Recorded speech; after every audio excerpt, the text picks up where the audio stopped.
Okay, Sub Johnny, Sergey, Vincent, and Chris. Sub Johnny, you were going to tell us something interesting. Yeah. Okay. Before that, I want to mention that the guy named Anthony. He is in USA, Washington State, Washington, and his city is Vancouver, not Canadian Vancouver. It's USA. It's right below Canadian Vancouver. There is United States Vancouver, and he has measurements. He just not sure did he record it or not. But me and Sergey, we was watching it all time. It's like 2 hours. It happened today, 2 hours ago, 3 hours ago. Sorry. Okay. And I asked him measure Norman and shade length. You know his avatar with helium balloons. Yes. His name is Anthony. Anthony. Yeah, and name of channel is THC. THC.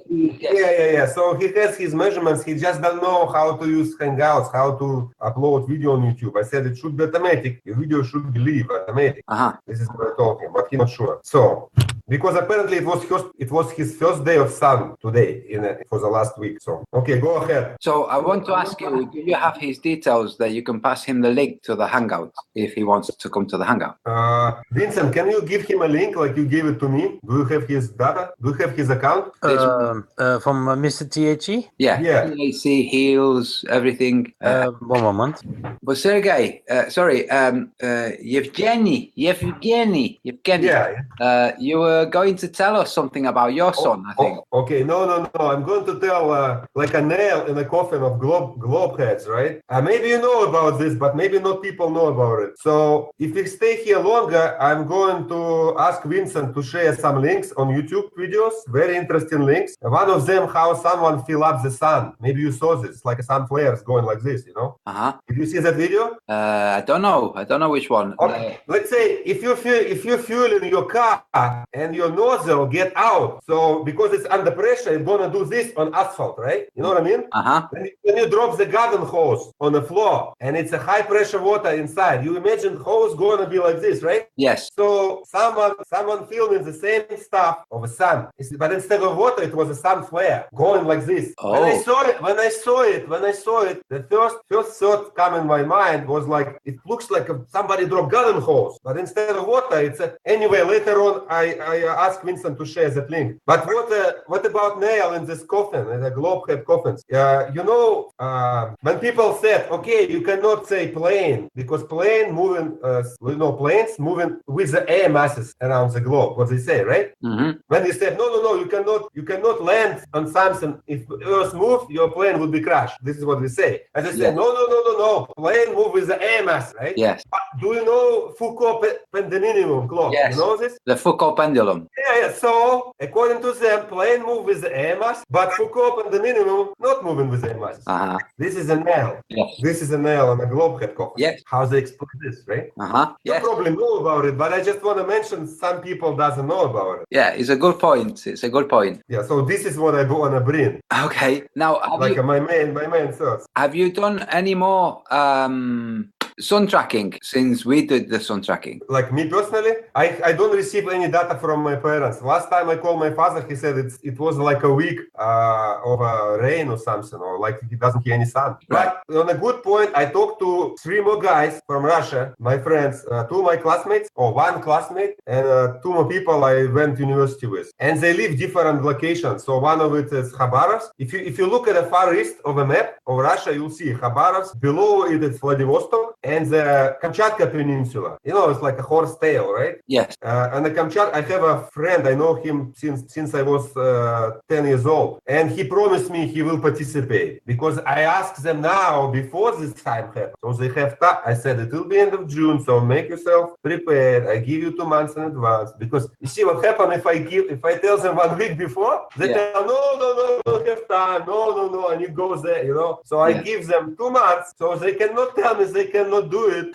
You know, because if you don't catch them right now, you don't catch them. 2 weeks not enough. 1 week not enough. So listen, Sub Johnny, there's somebody in chat asking me to elaborate on your point about the excuse that the Globelings use regarding planes not being affected by the difference in direction between their travel and the spin of the Earth, which we all flat earthers are familiar with. If you're traveling south from the north and the Earth is spinning, then you would have to be traveling in a continuously south southwest direction to land where you want to go, because the land will have been moving. And they say, no, this doesn't happen because the plane and the magnetism and the air, everything moves just like it was not moving, okay? But it moves, and it moves the plane as well. And when a plane is going from the west to the east, it's traveling slower because there's a lot of wind coming, so it travels slower. Then when it's traveling to the west, so it travels faster. So this is what they say, but they forget that the Foucault pendulum, now remember, we're not just talking wind and a plane, we're talking all of the atmosphere, including the atmosphere in your house, okay? All of it. It's not like the atmosphere in your house is separate to the atmosphere outside. It's the same pressure,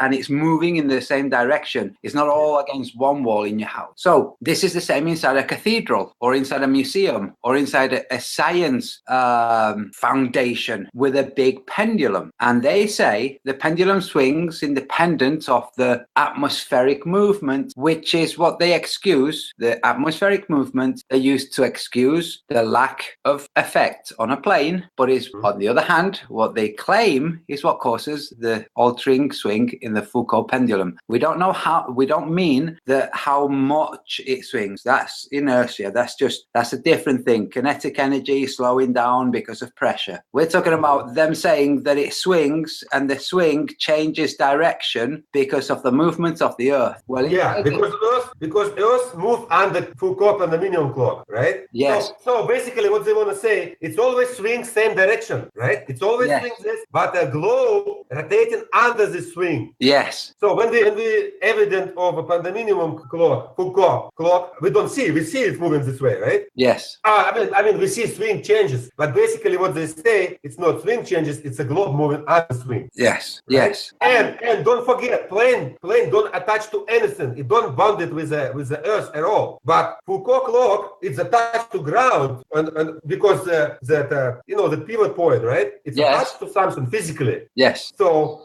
what the Foucault in the globe, they have two different contradictory explanations that they say don't contradict each other. One is atmosphere absolutely clinging to the surface of the Earth and moving along with the surface of the Earth, and things traveling around it, moving with that. Well, a Foucault pendulum is also moving in that. But they say, no, the Foucault pendulum is an exception. It could swing, like a gyroscope kind of thing.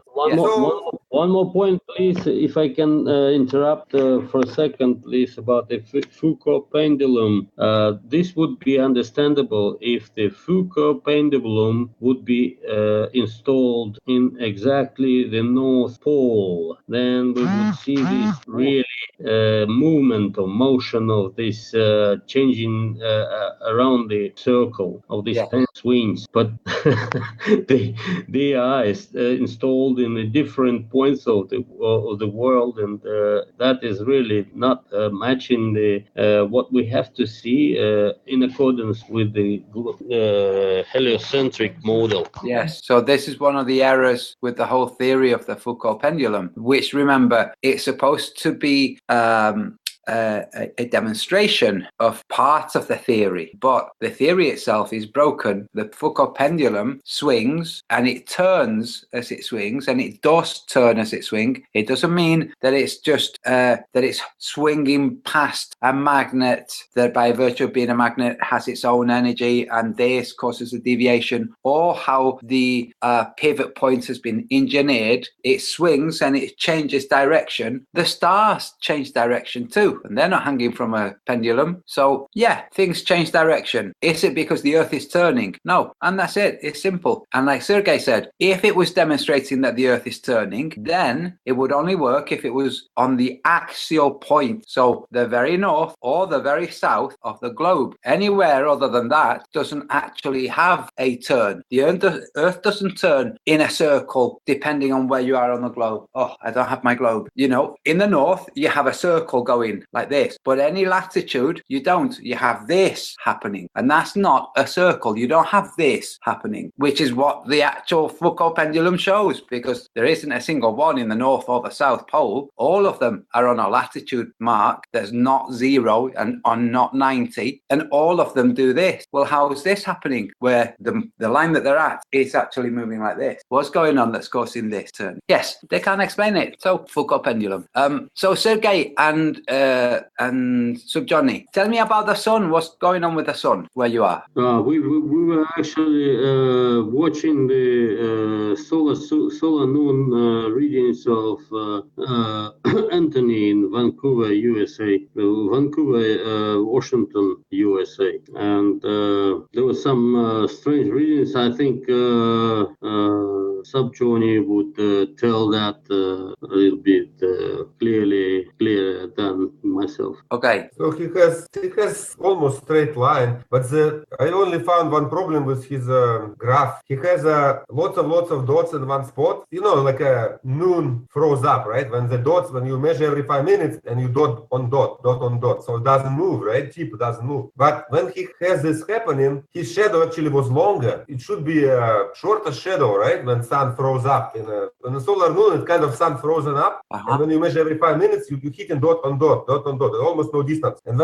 when shades start growing again, you have this distances growing faster. Like you can measure every 5 minutes and you have like a mils and you have 2 mil. Close to evening, you have 1 centimeter every 10 minutes. You know what I mean? Yes. So I asked him, are you Norman right in the middle? Because our brain try to approximate to the graph. We see those lines and those lines fool our brain. Yes. Because if you're Norman a little bit of center, then you don't have these perfect readings. But he said, no, my Norman is in the middle. And he pointed north with his compass, which again, it was wrong a little bit because not magnetic, but definitely it was an optical north. Mm-hmm. So basically his true north was about 345 degree, not 360 as it should be. Yeah.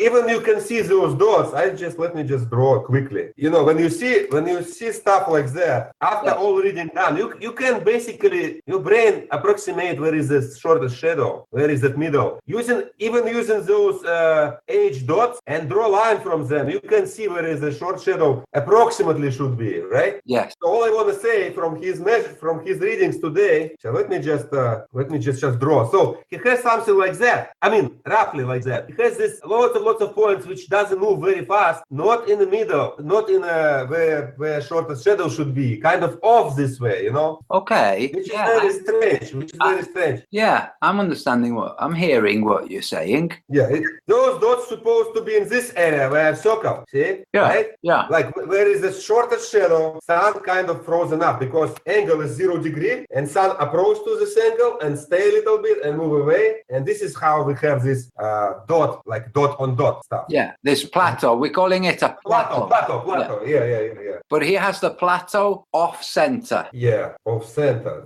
This is only can happen if you're Norman, not in a. But again, we see the protractor, Dr. Zach protractor, and our brain compare.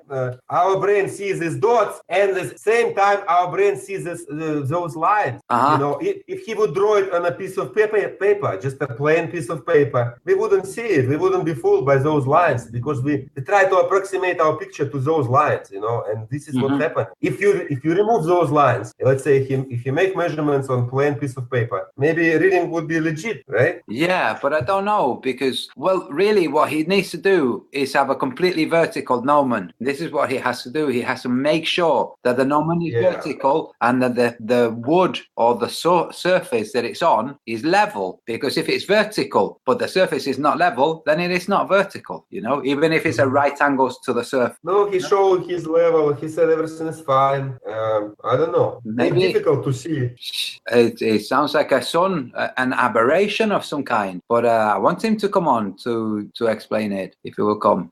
Yeah, I hope he recorded, but that was a really bit strange thing. And if he comes here, that would help actually to sort out what happened. There's also another possibility, which which could be he's marking solar noon, and then comes to the time when solar noon is supposed to happen, and then he starts to mark every minute. So 5 minutes, 5 minutes, 5 minutes every minute. So you get lots of dots together. But this is not solar noon. Solar noon is a few minutes later. So it marks these minutes, then passes solar noon, and he continues to mark in 5 minutes. Instead, he can do two things: mark 5 minutes all the time, or mark 1 minute all the time. It's easier. Or there's another option: mark 5 minutes with one color and 1 minute with another color. And then we can see. Then we will see what you say, that at solar noon, the distance, if we're marking every 5 minutes, the distance between the 5 minute points will be an equal distance. And after this, it will start to widen, not just the length of the shadow, but the distance between the points will get wider and wider. And like you say, at the end of the day, like in the morning, the marks between the minutes is much longer. So I don't know. We have to see. We have to look and see what's happening. See whether it's some bizarre phenomenon that we weren't expecting, or if it's just an error, if it's just human error. We'll have to see.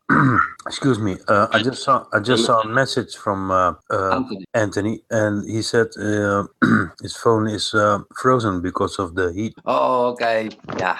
That's a problem for him. Poor thing. Okay, anything else that you guys wanted to say? Because if not, I will close this, and I want to go to Daniel Falkenbach's Hangouts because it was lots of fun.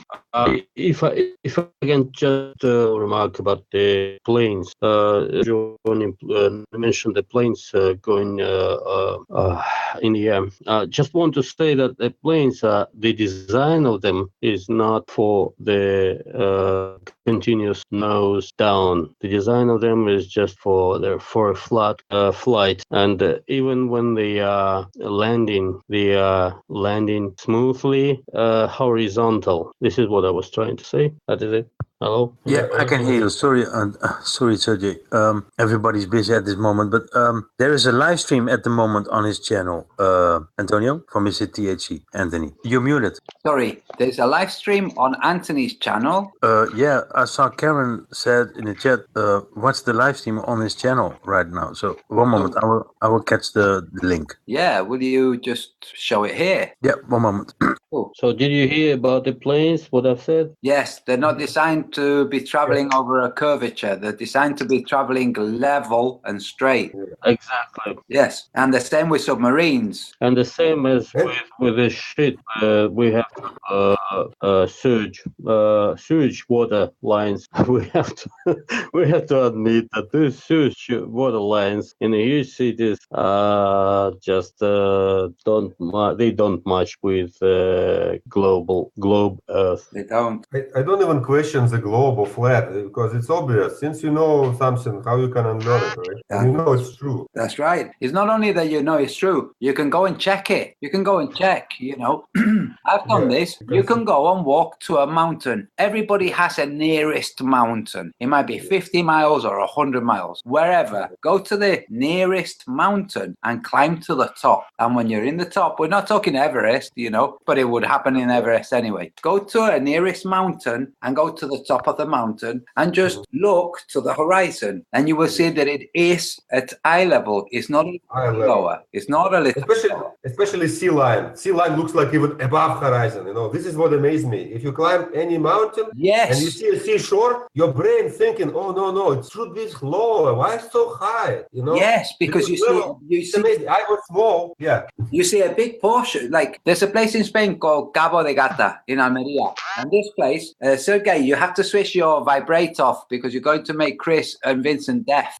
So Cabo de Gata is a national park and it has a huge cliff. Okay. And when you're at the cliff and you look out, okay, there's hundreds of meters high. The ocean, you have nothing between your feet and the horizon but ocean. So you get the impression that it's a tidal wave coming towards you. Yeah, exactly. Like all spill on you. Like it should be dropped down. Like when you pour the cap, right? It should be like whoosh. So it should be washed out by this wave. Yeah, I agree. This is what happens. So I thought of an experiment. It's really simple, okay? It's not really an experiment, it's a demonstration. It's this, okay? This tube, this is a tube, okay? And here we're looking through the tube this way, okay? And you will see the horizon. Very simple. When you stand up, okay, I'm going to draw a little person looking, la la la la. Okay, here's a little person looking through. It's too small. This tube is only really 3 inches wide and 9 or 6 feet long. It doesn't matter. When you're looking through a tube, the other end of the tube is very small for you, okay? But you will still see the horizon. So when this person is looking through, he will see the horizon. When this person is standing up, he will see the horizon that way, above this. If this person lies down, he will see the horizon underneath this. But with this, if this is straight, like engineered straight and placed by engineers who know how to level things, then looking at sea level, you will see the line. You close one eye and you look, and you can see the horizon. And you open the other eye, and you can see the horizon. It's very good at the beach. Now you make another one of these on the mountain, also level, okay? And you look through this, and you will see the horizon. Right in the center, yeah. So it should be. You shouldn't see it on a globe. Exactly. Then, right? Exactly. If you evaluate the structure on a 1 kilometer height or 2 kilometer height, you shouldn't see that line in the middle of a circle. So right? Of a circle of a tube. This is a demonstration, and these would be placed at local parks where you have an opening between buildings to look at the horizon. It would be placed at beaches, and it would be placed at national parks looking out to the horizon. Okay, the whole point of this is to be level. It has to be level, and what this will do, this will remove the mathematical objection that the globelings have when you say, when I go up to a mountain and I look out and the horizon is at my eye level, the mathematicians say, no, you think it's at your eye level. It has moved only a very small amount, but you can't perceive this. So, okay, well, this will eliminate this small amount. This is what this will do. It eliminates this small amount, because now they're not working from this, which is what they do. They work from a curve, and they say, you are somewhere on the curve, and you can't really tell whether the horizon is higher or lower. But if you make this line,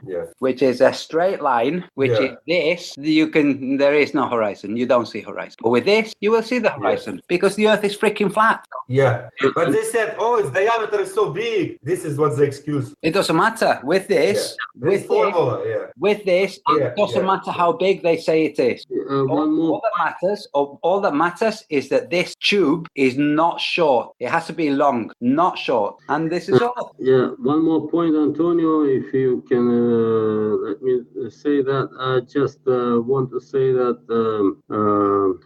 these instruments or devices for the observation of celestial bodies, like sextant, like refractor, like the other, they are stationary. These devices are stationary for observation of the celestial bodies like planets. And the point is that we have a limited view around us, which are restricted by the horizon line around us. So having the Earth spinning, having these instruments stationary, placed on the surface of the Earth, fixed for observations, we will just not be able to observe the planets and all other celestial bodies because of the Earth spin, because every I don't know, maybe 15 seconds the horizon will just will not let us do it, because they will just disappear beyond that. You know what I mean?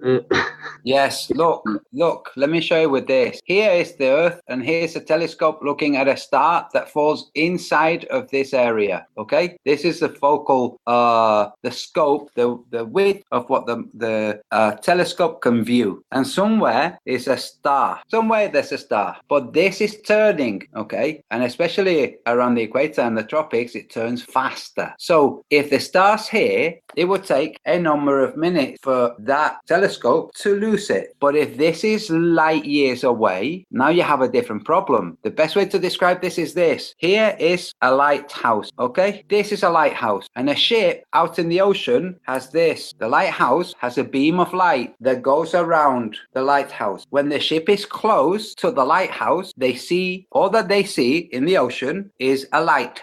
On. And every time it comes on, it means this has gone round, okay? Now, if they are very far away, they have to wait a lot longer, and it goes on, and they have to wait and time, and then on, but they're only far away by maybe 10 or 15 miles, not by light years. If they were away by light years, they would never see this again. So when we see a star from a telescope on a spinning planet, if that star is light years away, then that's it, it's gone. You had it, but now it's gone, and now it will not appear again because it's light years away, and the length of this tube in which this falls is light years away. The vision that the telescope is seeing light years away is what they tell us, which means that this tube of light must be light years long. And the same way that it takes a longer time for the lighthouse light to come to the ship, it's the same in reverse. If this light was instead a visual thing, they would see the ship there, go around, see the ship there, same effect here, but in reverse. And this doesn't happen. Why? Because the stars are not so far away, and they're moving relatively slowly. That's why. Yeah. I hope that explanation made sense, because it's a bit difficult describing things like this. Anthony, have you ever heard about guy Brian Mullin? Yes, he's a good guy. Yeah. Interesting. He suggests he's a construction engineer, right? Mechanical engineer. Yes. He suggests build a structure. You heard this, right? Yes. Two tubes. One is precise CNC engineering, 90-degree angle beams to each other, and another one is level. So if we have if Earth is round, one tube would be curved, and if Earth is, and another tube should be straight line anyway, because they want a precise CNC machine beams, right, to each other, 90-degree angle. Yeah. He said if you live on a plane, those parallel tubes would be parallel in 1 mile. This is what he's saying. Now, this isn't actually straight, but let's pretend it is, okay? This would be forcing the line. So forcing the line, yeah. As these are all right-angled joints, if the Earth is curved, over a period of a mile or two, we should start to detect the drop of inches, and 3 and 4 and 5 square all the inches, and you should end up with something like this, versus another that is designed to demonstrate that the water curves, and therefore if you follow a water level it will curve. So it's an excellent, it was thinking about this that made me think of this experiment, because I thought, okay, when they have the straight line, the globelings will say, no, I don't believe it, they are both curved a little bit. And I thought, okay, so if we have a way of demonstrating that it doesn't curve, like a telescope, but not a telescope, because a telescope will only show us what's far away, we would have to have something that does not magnify light, okay? So a tube, from the end of the tube to the end of what you can see, the end of the line, you have just clean, unmagnified sight. And you can see if the tube is 3 meters long, I suggest 6 foot long. If the tube is 6 foot long, then you're seeing from 6 foot away of your eye to the end of the line, all of it. And you will be able to see through a tube that the line bends if it's curving. But if it's not curving, what you would have is this. You would have the circle and you would have the line doing this. This is what you would have. You would have the circle. Now, this is the other side of the tube, okay, the far end. You would have the line here 6 foot away from you, and then going and vanishing off to the distance in a straight line that follows the horizon. This would be demonstrating that the force the line experiment does indeed show that the ground is flat. And then I thought, okay, well, we can just do this without the force the line. We can just put them in mountains and look out. Yeah, it's cheaper. For the line, very expensive project. Yeah, but it would make a very good exposition, a very good place that people would go and see where they prove that the Earth is flat. You know, if they would have a long structure and people can just go there and look and go, God damn, it's flat, you know? Yeah. Daniel Falkenbach, thanks for joining, man. You know, I was about to wrap this up so I could come and hang out at yours. Oh, are you serious? I closed mine, so fucking yeah. Well, when we finish, if it's okay, do you fancy doing another one? And I'll come and join you even. Yeah, let's do it. All right, cool. Yeah, we were just what he said. What he said, yes. Okay, so guys, anything more from the Russian? I've been telling people, guys, I'm going to be doing a hangout for the Russian. That's what I've said. That's what I have done. Antonio, I have a small question. Please, answer me if you can. I understand this. We have like 50 measurements from different dots on a plane, right? How you still draw map? I don't understand. I should have people on a. I mean, I don't understand this idea. You can pinpoint major cities and towns, but how you can draw coastline? How can you please explain briefly? Yes, no, you cannot draw coastlines. We are going to have to use the traditional shapes of continents, but maybe change their orientation. It's a problem. The only way to really draw coastline, the only really way to draw the coastlines of the Earth would be to have people at every 1,000 miles of so-called longitude spread throughout the coastline, demonstrating their sun elevation angle. This would be ideal, and this would really help us. We could literally draw dots as we'd follow in the 24 hours, and this would draw the coastlines of the Earth. But I don't think we're going to have that many people, you know? So you cannot draw. Hey, here's Anthony. Sub Johnny. You can't draw the map just from some solar noon reading. You can't. The best you can do is correct the maps that we already have. So for instance, when we have a reading from Cape Town at 33 degrees south versus a reading from the Isle of Wight at 50 degrees north, and the elevation between the two only differs by 0.7 of a degree, this tells us that the difference in latitude is actually 0.7, and the difference between 50 and 33 is not 0.7. It is not. It is bigger. So what we should have is this angle from Cape Town and this angle, a shallower angle from 50 degrees north, and we don't. We have this. We have virtually the same angle. Anthony, how are you? You're muted. He muted you. Yeah, that's okay. You need to unmute your phone. Actually, I should say you have to unmute your phone. I don't like it when I find myself using words that they muted me again. You know, when people use the word need when they mean must or have to. You know, you need to do this. Like, no, not what the word need means. Oh, Martin. You have to. You have to. That's right. What you just did is muting Antonio. You have to unmute yourself, not mute someone else, but unmute your phone, your device. Hit the button unmute. To talk to us, unmute yourself. Because what you did now is muting someone else, but you have to unmute yourself. I cannot unmute you. Yeah, we cannot unmute you. You have to find the icon that looks like a microphone. Found it. Sorry, there guys. You go. No problem. Still quite new. So I'm just going to leave it here and just let you have a look.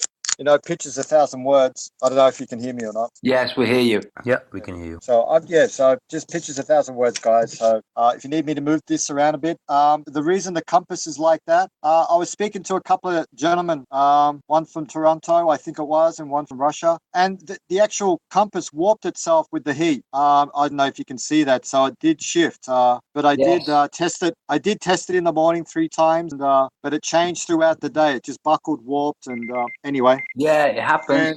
Okay, I'm just doing every 10 minutes. So just hang on one sec. Huh. Yeah, it looks about right. The stage where you have the bracket indicating the shorter shadows. Correct. Yeah. Well, it is going to be off the north line. That's why we were doing it to the shortest shadow rather than magnetic north. Yeah, but what's this area here? This was really strange. You need to move your phone. You need to shift your phone because you're showing us your compass. Yeah. Okay. This area here was really interesting because this area took just half the time of this, but look at the spacing and the distance that it left. These dots were almost on top of each other. And you were marking them, how often were you marking them? Every 2 minutes. So you were marking every 2 minutes consistently? Absolutely, yes, correct. There's all my times exactly to the dot. Yeah, so it does. The sun seems to stall at solar noon. Oh, it was doing something weird. It just changed character. It was doing a programmable run, and then all of a sudden it just stopped to have a smoke break or something. I don't know. I don't know. I can't explain it. It was sort of predictable. Then it changed. Yeah. I don't know what that means. Angle your camera to the right, please, because you're showing us your compass again rather than the mark. Sorry. Yeah. There you go. Yes, so I don't know if you saw Cammy and Bob Nodell's reading that they did from Denver, Colorado, and the sun stalled. Now, it didn't stall quite like yours did. It remained at a constant distance from the gnomon, so the distance remained short for a period of 55 minutes. Wow. Yeah, that's what the heck is what's going on there? It's a big deal, and this is that's a huge deal. Yeah, this is the thing with because people haven't actually gone out and tested things. We've just received this information, and the Globaling's the same. They've received the information about the sun and how it scrolls across the sky, and we intuit that we know how the shadow would function. It would move in the opposite direction to that of which the sun is going. Yeah, perfectly fine. But you don't think of how it would behave. The way it should behave is in the morning and the evening, the motion of the surface of the earth, wherever you are, is you're moving towards the sun and to the side. So the gaps between the marks at noon, so in the morning and in the evening, the gaps between the marks should be short. And as you approach, so now I'm talking from the morning, short marks, short, slightly longer, solar noon should zoom by compared to what you've just seen, and then start to get progressively shorter, because now we're moving away from the sun, not just round, but also away from the sun. So relatively speaking, you have a different motion, but the real world shows the opposite. The real world shows larger movement in the beginning, shorter as you get to noon, and now this mysterious lull right there in the center, a lull, then it starts to again speed away. Now, when you look at a protractor, this is what a protractor will indicate. It will indicate that the period above you will have a short distance, and the period away from you will have a bigger distance per time, per degree. Per degree. Well, the object is degree. There. Yes. So So would it be better, Antonio? So would it be better for me to do this, to have someone like 100 miles away from me on the same latitude, and we both do this together, because then we can clock the amount of time between the distance of that 100 miles or whatever it may be between us, and then docking it and then filming it live, so you actually get to see his time of date and shadow, and then me. That would be ideal. That would be ideal, because it would show a difference between the point that it arrives at your solar noon. So solar noon is not when the shadow, when you repeat 2 marks and the shadow is the same length. Solar noon, like true solar noon, would be when your marks are continuously short, they then start to get longer. Now you measure, you take all of the short lines, you find the average, and that's your solar noon. Now, if you've marked the time, and your pal's watch 100 miles away should have the same time as yours, if you're marking the time, which each one of these, when you have your solar noon, so the average of the short shadows, let's say it's 12:22, okay? And he has his, and his says 12:26. Now you know that there's 4 minutes distance between the two of you. Okay. But this would be one of the things that we would be able to start to establish, and this would help Zach to establish where the sun is and like how far away it is. Things like this, which we only have received information regarding the sun, and it could be wrong. We have this sun at 3,000 miles elevation or 32 miles wide. The width depends on how far away it is. How far away it is depends on how wide it is. So we can't say that it's 32 miles wide and 3,000 miles high. We can't say that. No, we're just as bad as them. And it's really interesting. This morning I actually had the sun and the moon next to it. Well, of course, with the spread, but it was just really interesting to see both of them this morning. It's really interesting. How the heck does that happen? Well, here in the UK, in London, we had somebody filmed the moon, and it was orange. You get orange moons sometimes. So the moon was orange, and this person films the moon just peeking over the horizon and turns 180 180 degrees and films the sun setting. And thanks to knowing somebody in London who's been looking at the moon continuously for the last 2 months, he said, because this was being kind of touted as being two suns. It's like, no, that's the moon rising and that's the sun setting. That's what's happening, you know? Wow. But yeah. What do you make of that? The sun's moving away and the moon's coming towards. That's the most that I can make of it. Yeah, but Nice. I mean, but how do you have that ambient light on it? So it must be creating its own light. You know, the moon must have some internal lighting spectrum to do that. Yes, the moon. Do you know what, guys? The reason that I'm not actually looking at the sun and looking at the shadows is that the sun's a great big mystery, but the moon is like, take the sun mystery and multiply it exponentially. Multiply it by as much as you want. Square root your multiplications of it. Oh, Anthony. That's weird. Well, I'm tracking the moon tonight. All I'm right. tracking it. I'm doing lunar moon. But anyway, I'll shut up and let you guys talk. All right, cool. Well, listen, we've just been loitering around until you joined us. We're going to wrap this up soon and go over to Dan Falkenbach's hangout. Oh, sorry, guys. Yeah, sorry. Well, okay, good, guys. That's It's awesome. all good. Listen, you would you find us on Skype? Do you have Skype on your phone or your? Okay. No. I can just download Skype on the phone. Yeah. There wouldn't be a problem. Yeah. So find us. No sweat. Find us, and then what do I need to do? Do I just give you my email address, or what do I do there? Yeah. Well, what you do when you have Skype, send Chris or Vincent a message telling us that you have Skype. We'll find you on Skype, and then one of us has you on Skype. We can all just pass it around. Okay. So you're very quick. Okay. So can I? Would it be all right if I just use how would I contact them? Just through like the Hangout? Just send them a message that way? No, Skype is like. I just sent a message through Skype to them. That's all I do. Yeah, but you can also call. Okay, cool. And you can call and speak to people, and you can video conference. You can video call. Well, it's really cool. I've never used it. Never used it, my friend. Don't get tricked into don't get tricked into putting some fonts in it, because there's an application within Skype that allows you to call people's personal phone. But to do this, you have to prepay. You don't have to do this. Okay. As long as you're calling somebody else on Skype, it's free. Yep. Yeah. Okay. Cool. No problem. That's all. That's fantastic. Cool. Now we have. Okay, buddy. Well, we'll speak to you soon. And look, this is lots of fun, my friend. I think just in a period of time, we're just going to get so much data that we're going to get a lot of depth out of this. Yes, we are, and we've just been joined by Cosmic Surfer, who's in Cape Town. So hey, how you guys doing? Hello, Cosmic Surfer. Hey, matey, how are you, buddy? Yeah, well, man. Is this awesome. Kofo online? No. This is he's Anthony. THC gets you well. Yeah. Oh, how's it, Anthony? How are you? I'm very well, nice buddy. Yeah, oh yes, mate. It's a beautiful day in Washington, mate. It's guys. So I just can't miss this, man. I'm going to do this today, and I'm going to do the moon tonight, and I'm going to do this again tomorrow. And then awesome. I think, we'll see what happens. Yeah, cool. Very nice. Cool. So, Rolf, how's it going, Rolf? Yeah, well, man. No complaints. Tell us stuff. Come on. Yeah, tell us. Yeah, come on, man. Before you start, I want to thank you for what you did. You know what I mean. You're talking to me, Vinny? Yes. Okay, yeah, I know what you mean. Well, you're welcome. No problem. Thank you very much. It was actually fun. Yeah, today's solar moon was very strange.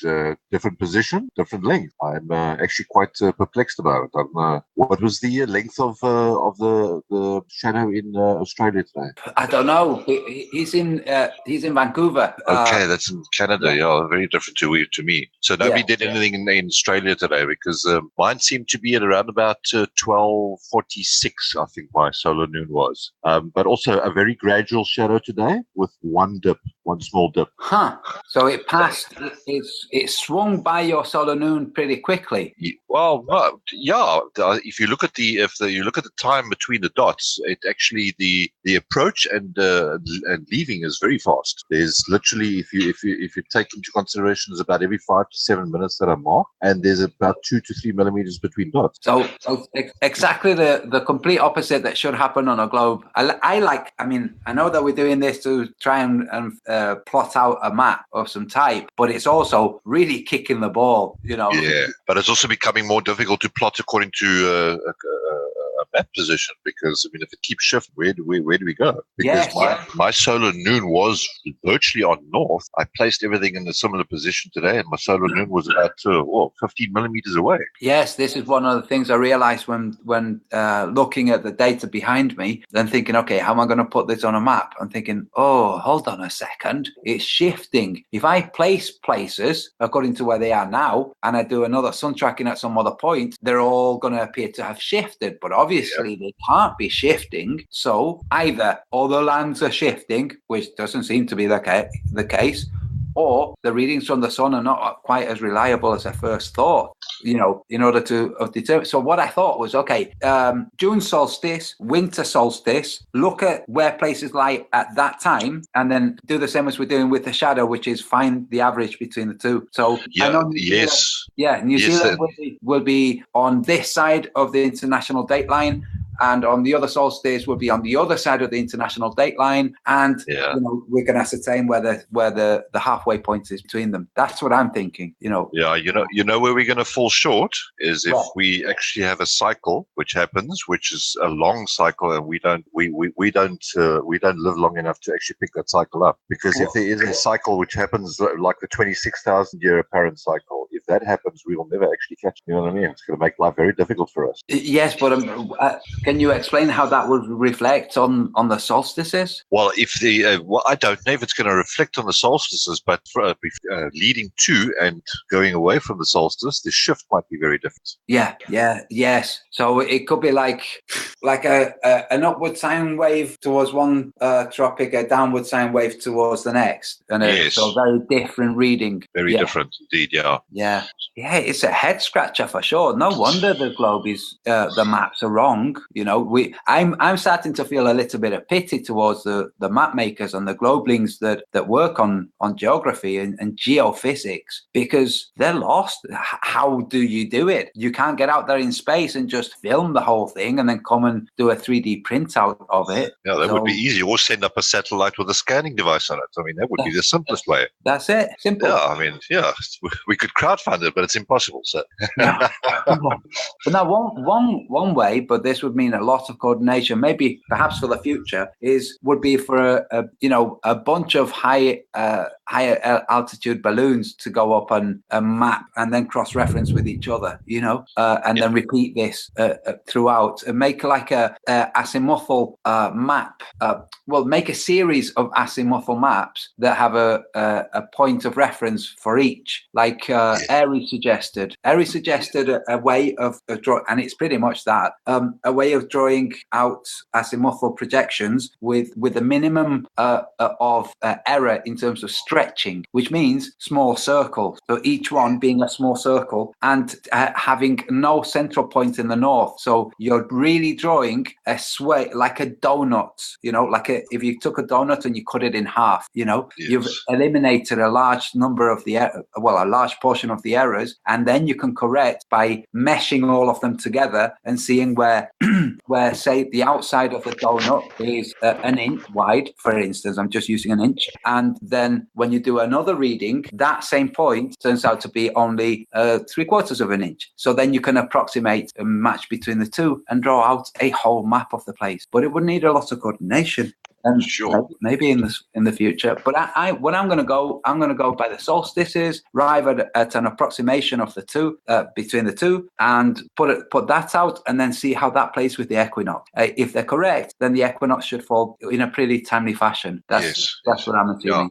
Yeah. I think we should also start increasing the time before and after, because it seems like the days preceding the equinox, there was quite a bit of a shift which we didn't pick up. Yeah, so this is another thing, people. There's a formidable change. It's not a slow and regular and continuous change. There's a I don't know how to explain, like Cosmic Surfer just said, there's a tremendous amount of change leading up to this point, and then a tremendous amount of change later, and then it really mellows out. So it will get to the point where for Cosmic Surfer, his solar noon would be shifting very little, but right now it's shifting pretty drastically. So I'm going to do one tomorrow or today again, if the weather permits. and then we'll just see if there's a difference in the 2 days. Take it All from right, there. cool. Well, listen, give me a call tomorrow on Skype, and I'll air it. I'll show it for people. Okay, we'll do. Yeah, and then see how things go. Yeah, and then you take it and stick it on Cosmic Surfer's channel. Everybody, go and subscribe to Cosmic Surfer. Well, today's one is also up. Say again. I say today's solar noon is up. Yeah, cool. So yeah, we'll do that, and if you want, and then the more people looking at this, problem, the better, because different minds have different qualities, and some might spot things or illuminate certain ideas that just aren't that others aren't grasping. So I'm happy. The more people that look at this, the better. But it's also confusing a hell of a lot of globelings. I can tell you that. Yeah, because they don't know how to answer anymore. It is. They don't. They had. They're floundering. The poor saplings. They're floundering. Especially because this is real world data. It's not the result of a calculation. It's not like our maths is different to theirs and shows something different. It's like no. The real world shows something different to their math, and that's a problem for them because now they're going to have to rework the maths. So yeah. By the way, Rolf, I put a video up about Sparkane. Go and have a chuckle afterwards. Oh, when did you put that up? Because I had a chuckle this morning. Yeah, it was all over the place.